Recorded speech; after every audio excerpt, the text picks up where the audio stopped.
My wife said, "I sold your old Mustang for $40,000. Her family celebrated, thinking, "I'm glad to have you here. Follow my story until the end and comment the city you're watching from so I can see how far my story has reached." I heard the words, but my brain refused to process them. Abigail stood in our kitchen, phone pressed against her ear, her voice bright with satisfaction as she spoke to her sister Sarah. $40,000, she repeated, and I watched her lips curve into that smile I used to find charming. "Can you believe David kept that old thing for so long?" I finally convinced him it was time to let it go. My coffee cup trembled in my hands. The Mustang, my 1967 Mustang Boss 429, the car my father and I had spent 18 years restoring together, bolt by bolt, weekend after weekend, until his hands became too weak to hold the tools. "What did you say?" My voice came out as barely a whisper. Abigail glanced at me, covering the phone with her palm. "Oh, you're awake. I sold the Mustang. Got a great price for it, too." She returned to her conversation without missing a beat. "Sarah, you should have seen the dealer's face when I told him 40,000. He practically threw the money at me." The kitchen tiles seemed to shift beneath my feet. I set the coffee cup down before I could drop it, my hands suddenly numb. "You sold my car?" "Our car," she corrected, not even looking at me. "And yes, I got an amazing deal. We're finally going to have some real money for once." The words hit me like physical blows. Our car. As if she had any connection to the hundreds of hours my father and I spent in that garage. The late nights when he taught me the difference between a Windsor and Cleveland engine, the way his eyes lit up when we finally heard that 429 roar to life after 3 years of rebuilding. "Where is it now?" I managed to ask. "Premium Motors downtown. They're handling all the paperwork." She waved her hand dismissively. "Don't worry about the details. I took care of everything." I walked to the window that faced our garage, knowing what I would see but needing the confirmation anyway. The empty space where the Mustang should have been felt like a missing tooth, wrong and aching. 27 years I had owned that car. 27 years since Dad handed me the keys with tears in his eyes, telling me to take care of his baby. "David?" Abigail's voice seemed to come from very far away. "You're being dramatic. It's just a car." Just a car. I turned to look at my wife of 9 years, this woman I thought I knew, and saw a stranger, someone who could sell a piece of my soul and call it practicality. "My father died working on that car," I said quietly. "That was 14 years ago." Her tone was gentle now, the voice she used when she thought I was being unreasonable. "You can't hold on to the past forever. We need to think about our future." Before I could respond, the doorbell rang. Abigail's face lit up. "That must be my parents. I invited them over to celebrate." Celebrate? They were coming to celebrate the destruction of everything that mattered to me. I stood in the hallway as Abigail opened the front door, watching Margaret and James Wilson enter with bottles of champagne and faces full of excitement. Sarah followed behind them, already pulling out her phone to document the moment. "Where's the man of the hour?" Margaret asked, scanning the room until her eyes found me. "David, congratulations. $40,000. That's more money than some people make in a year." "Finally getting rid of that eyesore," James added with his typical bluntness. "I never understood why you kept that old rust bucket taking up garage space." Rust bucket. The car that had won 3 classic car shows. The car that automotive magazines had featured twice. The car that collectors stopped me on the street to admire. "We're thinking Europe," Sarah announced, spreading tourism brochures across our coffee table. "With 40,000, you could do London, Paris, maybe even Rome. Live a little for once." They continued talking around me, making plans for money that felt like blood money in my veins. I watched them flip through pictures of London hotels and Parisian restaurants, calculating costs and imagining adventures built on the grave of my most precious possession. "David's been quiet," Margaret observed, finally looking at me with those sharp eyes that never missed anything. "Are you okay, honey?" I could have told them then. Could have explained what that car really meant, how my father had searched 3 states to find that particular Boss 429, how we spent every Saturday for 6 years hunting down original parts. Could have described the way Dad's hands guided mine as I learned to rebuild a carburetor. The pride in his voice when the engine finally turned over, the tears we both shed when the restoration was complete. Instead, I said, "I'm fine." Because what was the point? They had already made their decision. The car was gone, sold to strangers who probably saw it as just another classic car to flip for profit. They would never understand that some things cannot be replaced, cannot be valued in dollars and cents. "You know what we should do?" Abigail was saying, her eyes bright with excitement. "We should take a cruise. One of those luxury ones that goes around the Mediterranean. I saw an ad for one that costs $35,000 for 3 weeks. $35,000, almost the entire amount she had received from my father's legacy. My phone buzzed against my leg. I pulled it out, expecting work emails, but the number on the screen made my stomach clench. Premium Motors. "I need to take this," I said, stepping out onto the back porch. "Mr. Hartley?" The voice on the other end was tense, almost panicked. "This is Rick Morrison from Premium Motors. We need to talk about the Mustang your wife brought in." "What about it?" "Sir, there's a problem, a big problem. We need you to come down here right away." "What kind of problem?" There was a long pause. "The kind that involves the police." The line went dead. I stared at the phone, my mind racing. Police? What could possibly involve the police about selling a car?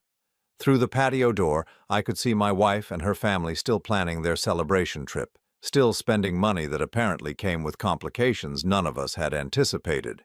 Abigail was laughing at something her father said, completely oblivious to whatever storm was brewing. I thought about the way my father used to run his fingers along the Mustang's freshly painted surface, checking for imperfections that only he could see. How he made me promise to never sell it to someone who wouldn't appreciate its history. "It's not about the money, son," he had told me the week before he died. "Some things are worth more than what people will pay for them." Now, as I watched my wife plan a European vacation with the proceeds from his life's work, I was beginning to understand what he meant, and something told me this story was far from over. I slipped my phone back into my pocket and walked inside, where the celebration continued without pause. They had no idea what was coming, neither did I. I couldn't sleep that night. Every time I closed my eyes, I saw my father's hands, weathered and oil-stained, guiding mine as we worked on the Mustang's engine. The memory was so vivid I could smell the WD-40 and hear the classic rock station playing softly in the background. Beside me, Abigail slept peacefully, her breathing steady and untroubled. How could she rest so easily after what she had done? How could someone sleep soundly knowing they had just destroyed 27 years of memories? At 3 in the morning, I gave up trying and made my way to the garage. The empty space where the Mustang used to sit felt like a wound that wouldn't stop bleeding. I ran my fingers along the oil stain on the concrete floor, the only evidence that my father's masterpiece had ever existed here. The workbench still held his tools, exactly as he had left them the last time we worked together. I picked up his favorite socket wrench, the one with the worn grip that fit perfectly in his palm. He had bought it in 1971, the same year I was born. "That car is going to be yours someday," he had told me when I was 12, watching him sand down the rear quarter panel for the 3rd time because the previous attempt hadn't met his standards. "But you have to earn it. You have to understand what it means to build something with your own hands." For 18 years, every Saturday morning meant the same thing. Dad would be in the garage by 7, coffee in hand, ready to tackle whatever piece of the restoration came next. Sometimes, we made significant progress, rebuilding the transmission or installing new suspension components. Other times, we spent entire weekends hunting through salvage yards for a single, specific part that had to be original. "Why does it have to be original?" I had asked him once when I was 16, frustrated after spending a day searching for a particular carburetor part that probably cost 50 cents new but was now impossible to find. "Because anything worth doing is worth doing right," he had answered, wiping his hands on the red shop rag he always kept in his back pocket. This car was built in 1967, and if we're going to bring it back to life, we're going to do it with respect for what it was meant to be. I found that same red shop rag now, folded neatly in the toolbox drawer where I had placed it after his funeral. The fabric was faded, stained with decades of honest work. I held it against my chest, remembering how proud he looked the day we finally finished the restoration. It was spring of 2010. Dad was already getting weaker, the cancer eating away at him despite the treatments, but he had insisted on being there when we started the engine for the first time in 18 years. I still remember the way his eyes lit up when that 429 roared to life, the sound echoing through the garage like thunder. "She sounds perfect," he had whispered, tears streaming down his face. "We did it, son. We actually did it." 3 months later, he was gone. Heart failure, the doctors said. His body had simply given up the fight. But I knew better. He had held on long enough to hear that engine run one more time, long enough to know that his life's work was complete. The Mustang became my connection to him after that. Every Sunday I would take it out for a drive, following the same back roads we used to travel when I was learning to handle its power. I could almost hear his voice guiding me through the turns, reminding me to respect the machine. "Easy on the throttle," he would say. "Let her show you what she can do, don't force it." Now that connection was severed, sold to strangers who probably had no idea what they had bought. I was still standing in the garage at dawn when I heard Abigail moving around in the kitchen. The smell of coffee drifted through the house, followed by the sound of her morning routine, shower, hair, makeup, the same pattern every weekday for 9 years. When I finally came inside, she was dressed for work, looking fresh and unburdened. "You're up early," she said, not looking up from her phone as she scrolled through social media. "Couldn't sleep." "You're not still upset about the car, are you?" Her tone suggested that continuing to grieve would be unreasonable. "David, I know it had sentimental value, but we needed the money." Needed the money. We lived in a comfortable house, drove reliable cars, had steady incomes. We didn't need $40,000 for anything essential. We wanted it for luxuries, for European vacations, and experiences that would fade from memory in months. "Did you forge my signature?" The question came out before I could stop it. Abigail froze, her coffee cup halfway to her lips. "What?" "The title transfer. Did you sign my name?" For just a moment, her mask slipped. I saw something flicker across her face, something that might have been guilt or fear. Then the mask was back, and she was looking at me with wide, innocent eyes.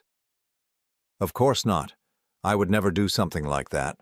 I had power of attorney for the sale." I stared at her, trying to read the truth in her expression. "Since when do you have power of attorney for my personal property? We're married, David. What's yours is mine, remember?" She smiled, but it didn't reach her eyes. "Besides, you signed all those papers when we refinanced the house last year, don't you remember?" I didn't remember.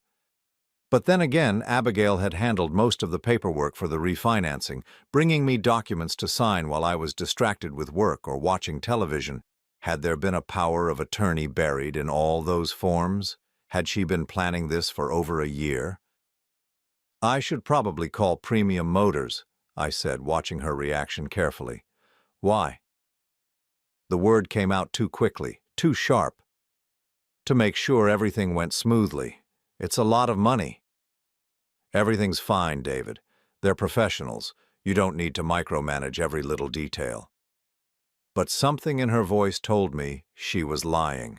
Something in the way she wouldn't meet my eyes, the way her hands trembled slightly as she gathered her work things. My phone buzzed with a text message. "Rick Morrison from Premium Motors. Mr. Hartley, we really need to speak with you today. This is urgent. Please call as soon as possible." I looked up at Abigail, who was checking her appearance in the hallway mirror, apparently unaware of my phone notification. "I think I'll stop by Premium Motors on my way to work," I said casually. She spun around so fast it startled me. "Why, is there a problem?" "Just want to make sure everything's in order." "David, please don't." Her voice carried a note of desperation that she tried to hide.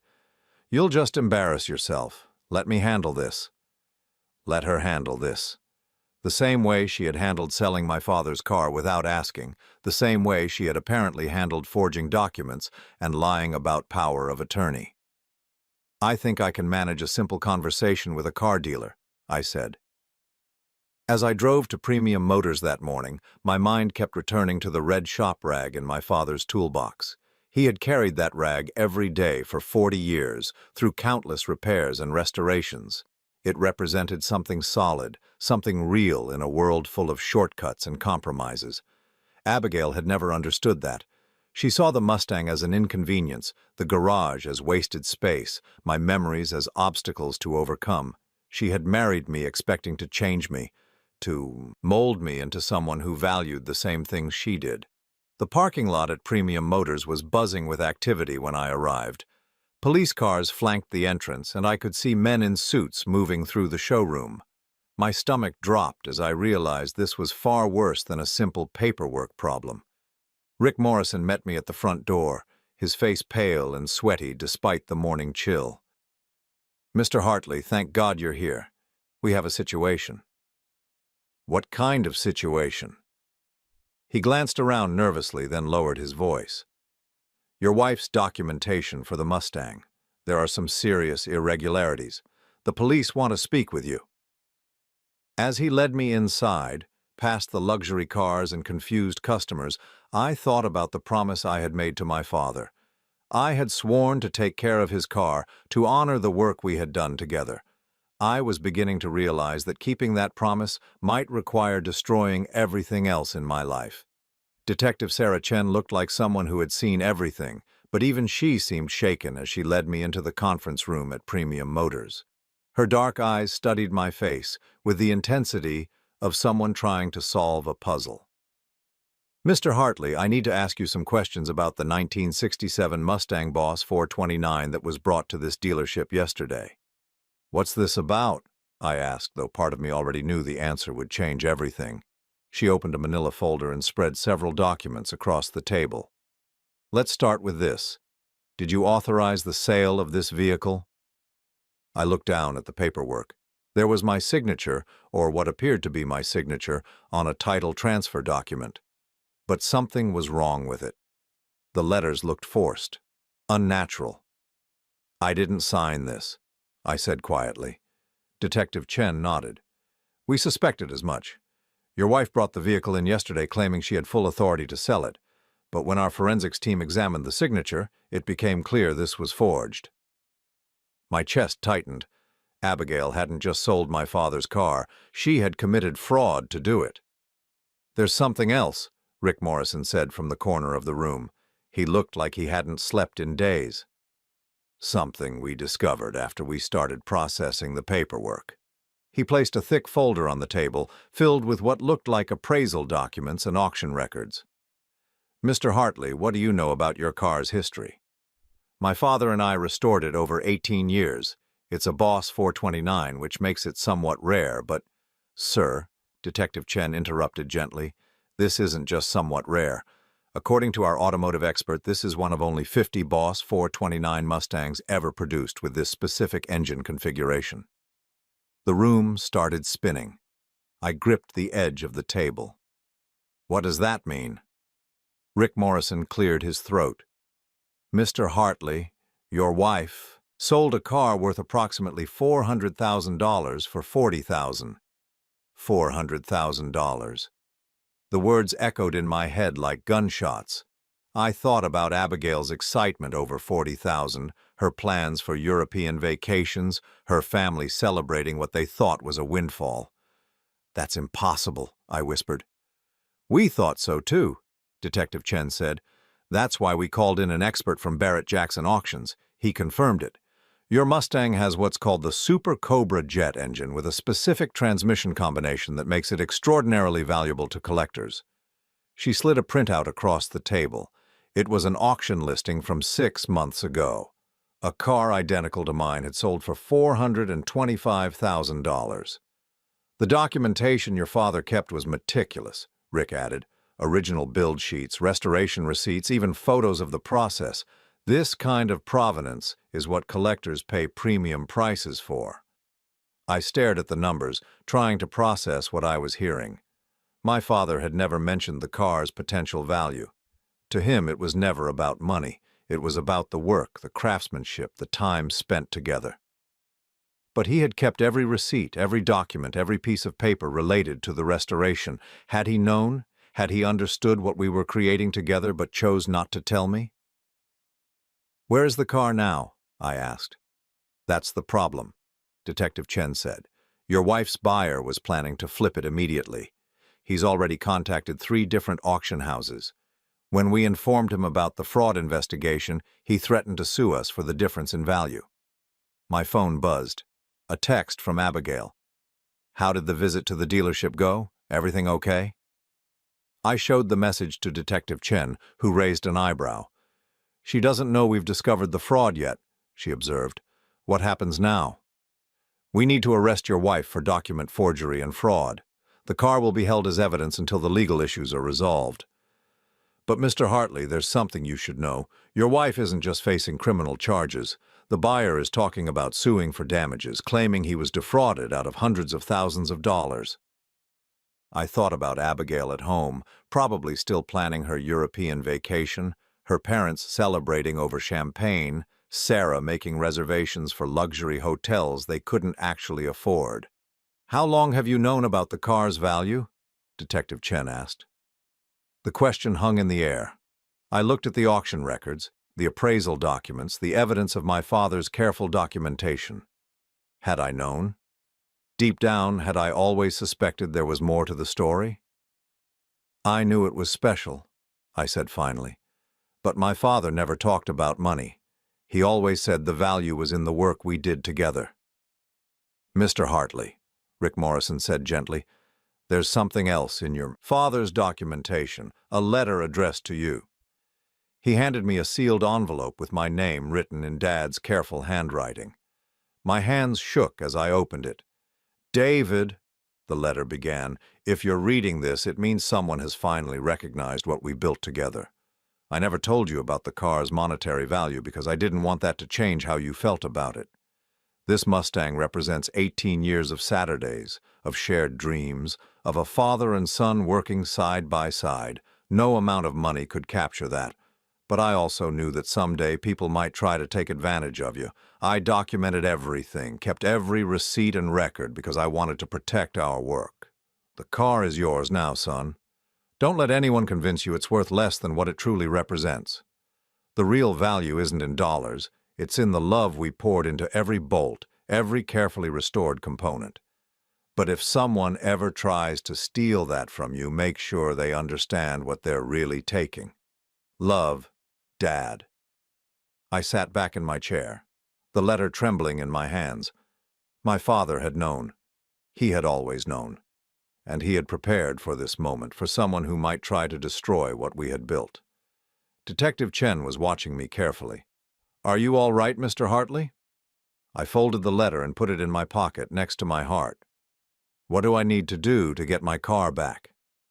"First, we need to complete the investigation. Your wife will need to be questioned about the forged documents. Then there's the matter of the buyer, who's demanding compensation for his losses." I stood up, feeling stronger than I had in years. For the first time since this nightmare began, I knew exactly what I was dealing with. This wasn't just about a car anymore.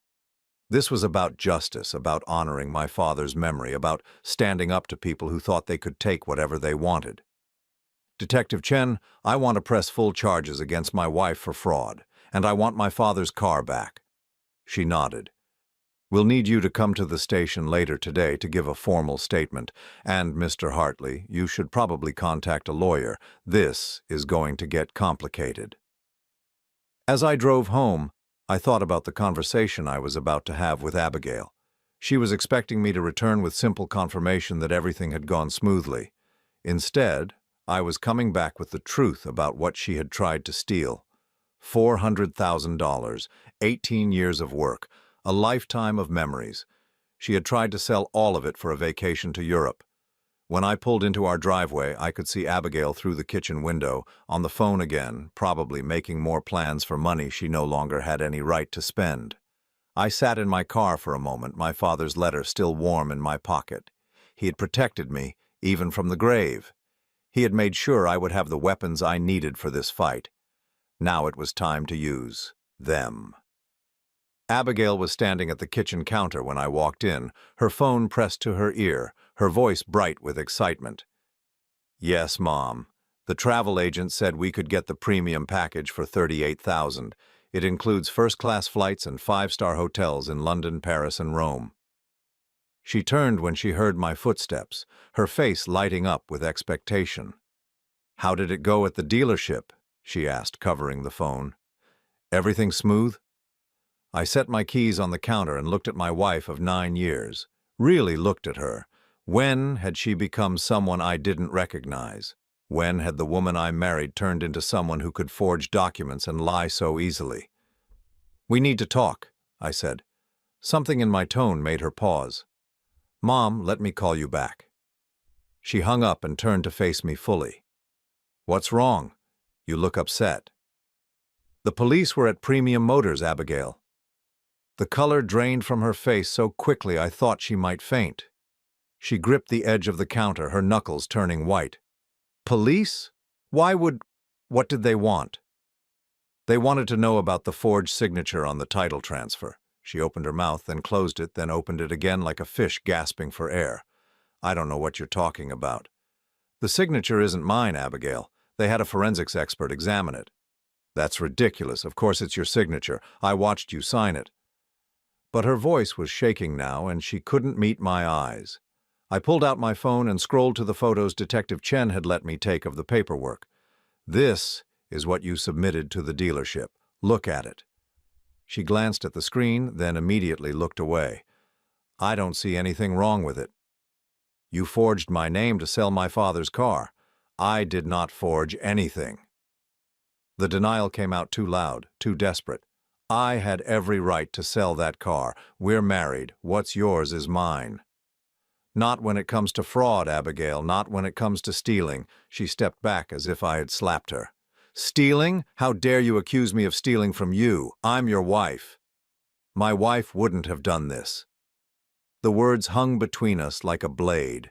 Abigail's face went through several emotions: shock, hurt, anger, then something calculating and cold. "Fine," she said, crossing her arms. "Fine.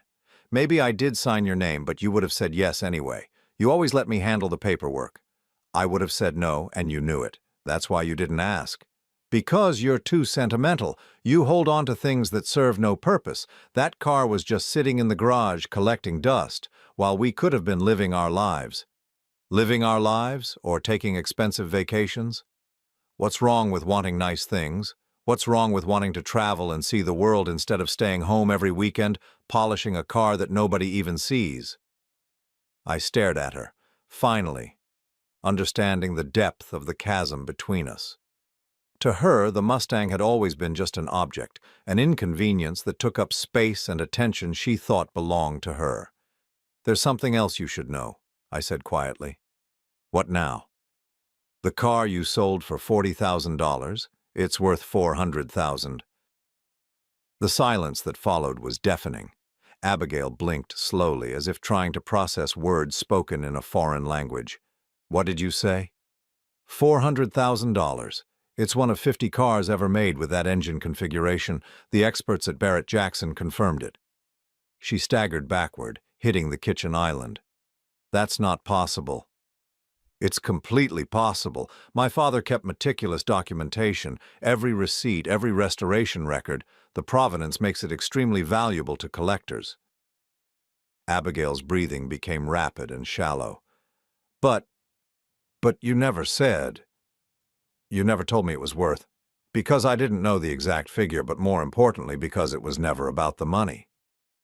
$400,000, she whispered, then suddenly her face contorted with rage. $400,000 and you kept it in our garage like some kind of hobby car? "It's not a hobby car. It was my father's life's work." "Your father's life's work just cost us $360,000. The kitchen door opened and Margaret Wilson walked in without knocking, as she always did. "Abigail, sweetie, I was thinking we should book the hotels before." She stopped when she saw our faces. "What's going on?" "Mom, we have a problem," Abigail said, her voice hollow. "What kind of problem?" I watched Abigail struggle with how to explain that she had committed fraud and cost her family hundreds of thousands of dollars. Finally, she just blurted it out. "The car was worth $400,000. Margaret laughed. "Don't be ridiculous, honey. David's old car wasn't worth anywhere near that much." "She's telling the truth," I said. "The police and automotive experts confirmed it. She sold a $400,000 car for $40,000. Margaret's laughter died. She looked back and forth between us, trying to understand. "That's not possible. It was just an old Mustang." "It was a 1967 Boss 429 Super Cobra jet, one of 50 ever made." The words seemed to hit Margaret like physical blows. She sank into one of our kitchen chairs, her face going gray. "Oh my God," she whispered. "James already put a deposit on the cruise, $5,000 non-refundable." My phone rang. James Wilson's name appeared on the screen. "Don't answer that," Abigail said quickly. But Margaret was already reaching for her own phone. "I have to tell him, Sarah too, she was going to quit her job to come on the trip." "Nobody has to quit anything," Abigail said desperately. "We'll figure this out. Maybe the experts are wrong, maybe it's not really worth that much." "The police have arrested the buyer who was trying to flip it at auction," I said. "They know exactly what it's worth." Margaret's phone was ringing. We could hear James's voice through the speaker, excited and loud. "Maggie, great news! I found a travel package that includes Switzerland. We could do 4 countries instead of 3. Margaret looked at me, then at Abigail, then at the phone in her hand. "James," she said slowly, "you need to come over here right now and call Sarah. Tell her not to quit her job." "Why? What's wrong? Just come over, now." She hung up and stared at us. "How much trouble are we in?" "You're not in trouble," I said. "Abigail is. She forged my signature to sell the car. That's fraud." "But we're family," Margaret protested, as if that somehow changed the legal reality. "Surely you're not going to press charges against your own wife." I thought about my father's letter, still folded in my pocket. I thought about 18 years of Saturday mornings, of shared dreams and careful restoration. I thought about the promise I had made to take care of his life's work. "She stole $400,000 from me," I said quietly. "What would you do?" Margaret opened her mouth to respond, but no words came out.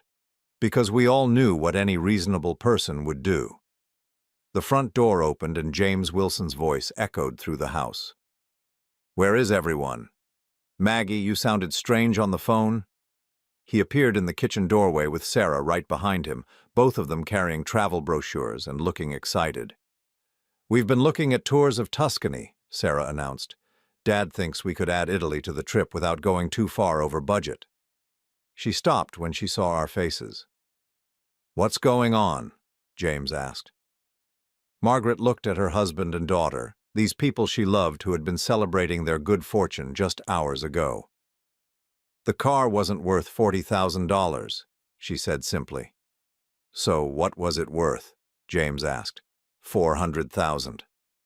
The travel brochures scattered across the floor as Sarah's hands went limp. James grabbed the back of a chair to steady himself. "That's not funny, Maggie." "It's not a joke," Abigail said, her voice barely audible. "The police confirmed it. I sold a $400,000 car for $40,000. The silence stretched on until Sarah finally found her voice. "But we already spent some of the money. Dad made deposits. I gave my boss notice." "I put $15,000 down on the cruise," James added, his voice hollow. "It's non-refundable." They all looked at me then as if I somehow held the solution to their problem, as if I could wave a magic wand and make their financial disaster disappear. But I wasn't their solution anymore. For 9 years, I had been the one who fixed things, who smoothed over problems, who made sure everyone was comfortable. Not this time. "The police want to see me at the station this afternoon," I said. "I'll be pressing full charges for fraud." "David, please," Abigail begged. "We can work this out. We're family." I looked around the kitchen at these people who had been so eager to celebrate the destruction of my most precious possession. People who had called my father's masterpiece a rust bucket and an eyesore. "No," I said quietly. "We're not." The police station smelled like disinfectant and burnt coffee. I sat across from Detective Chen in an interrogation room that had probably heard 1,000 confessions, watching her organize documents with methodical precision. "Mr. Hartley, before we begin your formal statement, I need to inform you about some developments in your case." My stomach tightened. What kind of developments? "Your wife hired an attorney, Marcus Webb from Webb & Associates. He's claiming this is all a misunderstanding between spouses, that you had given verbal consent for the sale." I let out a bitter laugh. "Verbal consent to forge my signature? That's what makes this complicated. He's arguing that you had discussed selling the car previously, that your wife reasonably believed she had permission to handle the transaction." "That's completely false." "I believe you. But proving intent to defraud in a marriage is more complex than you might think. Webb is good at creating reasonable doubt." She leaned back in her chair, studying my face. "However, we have some leverage. The buyer who purchased your Mustang, his name is Richard Blackstone. He runs a high-end car flipping operation, and when he discovered the true value, he didn't just threaten to sue the dealership." "What did he do?" "He's filed criminal charges against your wife for fraud and against Premium Motors for facilitating the sale of stolen property. He's also filing civil suits seeking the full $400,000 in damages." The room felt like it was spinning. $400,000 in damages. Plus legal fees and punitive damages. He's claiming emotional distress, lost business opportunities, damage to his reputation. If he wins, your wife could be liable for close to $500,000. I thought about the Wilson family gathered in my kitchen just hours ago, their faces gray with shock as they realized what Abigail's actions had cost them. James had already lost $15,000 on cruise deposits. Sarah had quit her job. Margaret was calculating how much of their retirement savings they would need to liquidate. "There's more," Detective Chen continued. "We executed a search warrant on your home this morning." "A search warrant? For what?" "Your wife's attorney claimed she had documentation proving you had authorized the sale. We needed to verify that claim."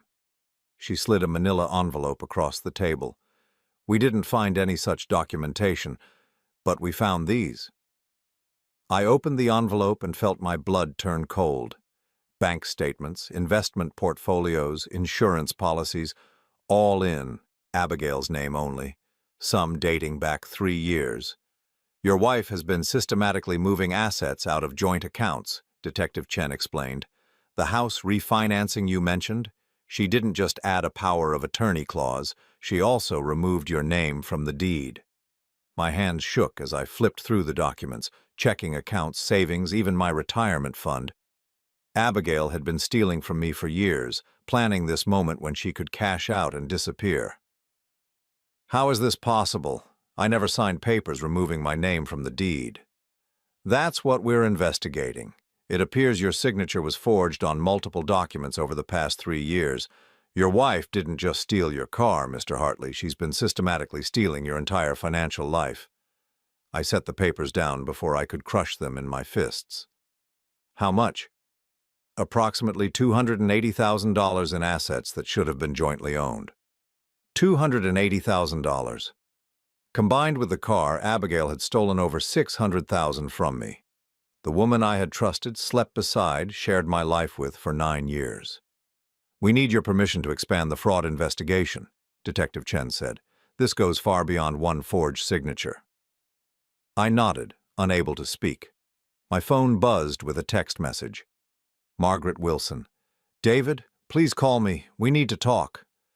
"Family pressure?" Detective Chen asked, noticing my expression. "They're panicking. They spent money they don't have, made commitments based on thinking they had $40,000 to play with. And now they're facing financial ruin if the civil suits succeed." Another text, this one from James Wilson. "Son, let's work this out like family. Abigail made a mistake, but we can fix this." Son. He had never called me son before. In 9 years of marriage, James Wilson had treated me like an inconvenience, someone taking up space at family gatherings. Now suddenly I was family again.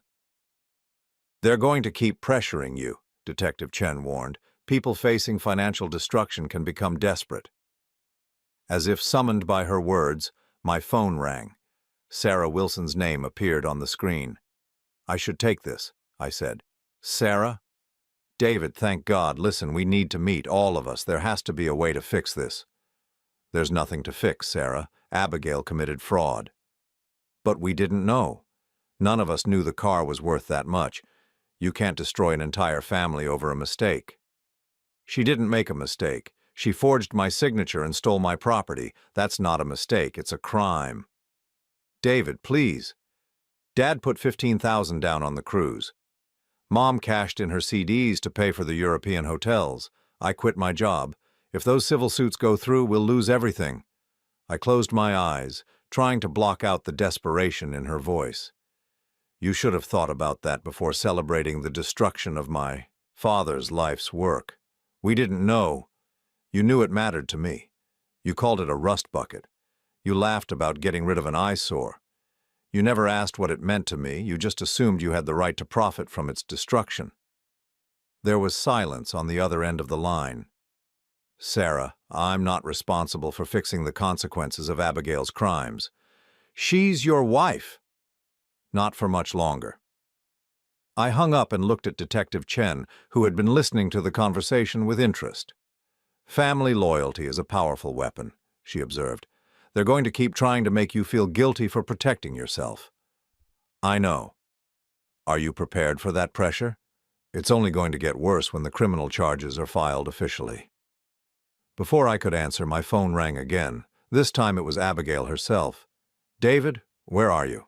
We need to talk. Webb says if you drop the charges, we can work out a civil settlement. You could get your car back and we could move forward." "Move forward? You stole over $600,000 from me." "What are you talking about? I sold one car." "The police found your other forgeries, Abigail. The bank accounts, the house deed, the investment portfolios. You've been stealing from me for years." The silence stretched so long I thought she had hung up. "Abigail?" "I was protecting our future," she said finally, her voice small and broken. "You don't understand business. You would have made poor decisions. So you decided to make them for me by stealing my money? It's our money. We're married." "Not anymore. I'm filing for divorce and I'm pressing every criminal charge available." "David, you're angry. I understand that. But if you destroy me, you destroy my whole family. Is that really what you want?" I thought about Margaret and James, facing retirement with their savings depleted. Sarah, unemployed and scrambling to explain to her former boss why she couldn't return. The cascade of financial ruin that would follow if the civil suit succeeded. Then I thought about my father's hands guiding mine as we rebuilt a carburetor on a Saturday afternoon. The pride in his voice when the engine finally ran. The letter he had left me, warning me that someday someone might try to steal what we had built together. "You should have thought about your family before you decided to steal from mine," I said, and hung up. Detective Chen was watching me with something that might have been respect. "That was the right choice," she said. "It doesn't feel right, it feels necessary." "Sometimes those are the same thing." She gathered the documents back into their folders. "We'll need you to come in tomorrow to sign the expanded fraud complaint, and Mr. Hartley, you should probably change the locks on your house and check your credit reports immediately." As I drove home, my phone buzzed constantly with calls and texts from the Wilson family. Each message was more desperate than the last, offering compromises and deals, promising that Abigail would make amends if I would just drop the charges. But I wasn't interested in their compromises anymore. For 9 years, I had compromised.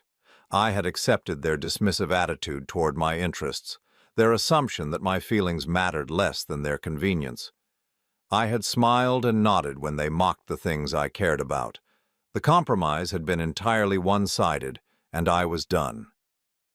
When I pulled into my driveway, I saw Abigail's car in the garage and lights on throughout the house. She was inside, probably packing, probably planning her next move. I sat in my car for a moment, my father's letter still in my pocket, and made a decision that would change everything. It was time to stop being reasonable. It was time to fight. 6 months later, I stood in my garage, running my hand along the familiar curves of my father's Mustang. The 1967 Boss 429 gleamed under the fluorescent lights, every surface perfect, every component exactly as it should be. The legal battles were finally over. Abigail had been sentenced to 18 months in prison for fraud and identity theft. The civil suits had resulted in the seizure of every asset she had stolen, plus damages that would follow her for years to come. The Wilson family had lost their house, their retirement savings, and their dreams of European vacations. But none of that mattered now as I turned the key and heard the 429 roar to life. The engine sounded exactly as it had the day my father and I completed the restoration 14 years ago. Deep, powerful, alive with the sound of honest American muscle. I let it idle for a moment, listening to the rhythm that had become the soundtrack to my best memories. Detective Chen had called the previous week to tell me the case was officially closed. "Your car will be released tomorrow," she had said. "Premium Motors is handling the transfer back to you. They're also covering all the storage and insurance costs as part of their settlement agreement." "What about Blackstone, the buyer?"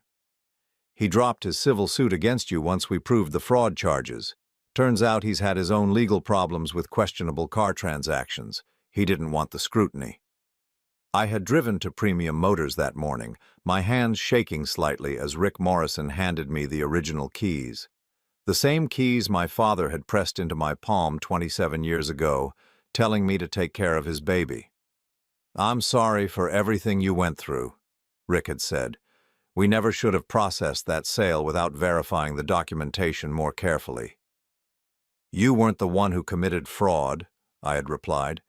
"You were victims too." Now, sitting behind the wheel in my own garage, I felt something I hadn't experienced in years. Peace. The kind of deep, settled calm that comes from knowing you've fought for something that mattered and won. My phone buzzed with a text message. Sarah Wilson. "David, I know you probably don't want to hear from us, but I wanted you to know Mom's doing better. The new apartment is small but clean, and Dad found work at the hardware store. I'm working 2 jobs now. We're surviving." I stared at the message for a long moment before typing back, "I'm glad you're all safe." It was the first contact I'd had with any of them since the sentencing hearing. They had looked broken that day, aged beyond their years, facing a future without the financial security they had taken for granted. Margaret had cried when the judge read Abigail's sentence. James had simply stared straight ahead, his face gray with shock. Sarah's response came quickly. "I never said this before, but I'm sorry. We were wrong about your car. We were wrong about a lot of things." I typed and deleted several responses before settling on, "Thank you for saying that." There was no point in rehashing the past and explaining how their dismissive attitude had hurt me over the years. They were paying the price for their choices now, and while I felt no satisfaction in their suffering, I also felt no obligation to ease it. I put the phone away and pulled out of the garage, following the same back roads my father and I used to take when I was learning to handle the Mustang's power. The afternoon sun slanted through the trees, painting everything in golden light. At the crest of Miller's Hill, I pulled over at the scenic overlook where Dad and I used to stop during our drives. The valley spread out below, unchanged since the last time we had been here together. I reached into my pocket and pulled out his letter, now worn soft from handling. I had read it dozens of times over the past 6 months, finding new meaning in his words each time. "The real value isn't in dollars," I read aloud to the empty valley. "It's in the love we poured into every bolt, every carefully restored component." A red-tailed hawk circled overhead, riding the thermal currents with effortless grace. Dad would have stopped to watch it, commenting on the bird's patience, its willingness to wait for the right moment to act. I thought about the patience he had taught me during those 18 years of restoration. How to wait for the right part, the right moment, the right technique, how to build something lasting instead of rushing toward a quick result. That patience had served me well during the legal battles. While the Wilson family had panicked and made desperate choices, I had waited. I had let the evidence speak for itself, let the system work as it was designed to work. My phone rang. The caller ID showed a number I didn't recognize. Mr. Hartley, this is Tom Bradley from Classic Car Weekly. I'm calling about your 1967 Boss 429. What about it? We'd like to feature it in an upcoming article about barn finds and hidden treasures. The story of its recovery has become something of a legend in the collector community. I smiled, thinking about how my father would have reacted to his life's work being called legendary. Mr. Bradley, the car was never lost. It was just loved by people who understood what it represented. That's exactly the kind of perspective we're looking for. Would you be willing to be interviewed? I considered the offer. Part of me wanted to keep the car private, to protect it from the kind of attention that turns passion into commerce. But another part of me thought my father would want people to know about the work we had done together, about what could be accomplished with patience and dedication. I'll think about it, I said. There would be compensation, of course. This kind of feature typically pays $5,000. $5,000. A year ago, that amount would have mattered to me. Now it seemed almost irrelevant. The real compensation was having the car back, being able to honor my father's memory in the way he had intended. Like I said, I'll think about it.